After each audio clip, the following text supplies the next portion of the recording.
Pada hari ini tentunya saya bersyukur alhamdulillah, terutama saya karena waktu yang lalu saya sudah ada di tempat ini. Dan kita harapkan sesuai dengan yang saya sampaikan, jembatan bisa segera tersambung dalam waktu 1 minggu. Nanti insya Allah, nanti hari Selasa, nanti depan ini, 2 hari lagi, ini sudah bisa dilalui oleh sepeda motor dulu. Ini alhamdulillah, dan orang tentunya. Karena untuk mobil, karena ada bagian yang harus kita cor, baik di belakang maupun di depannya. Jadi ini juga mohon difahami, dan ini dibatasi tidak boleh lebih dari 15 ton. Syukur alhamdulillah, saya sangat berterima kasih kepada Bapak-bapak TNI karena bisa menghubungkan jembatan yang telah terputus, bisa menghubungkan antara desa Bontomatekne dengan desa Mangepong. Kami bisa melaksanakan aktivitas sehari-hari kami di sekolah.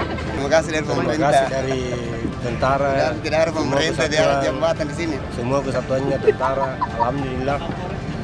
Terima kasih semua anggota TNI yang membangun jembatan ini.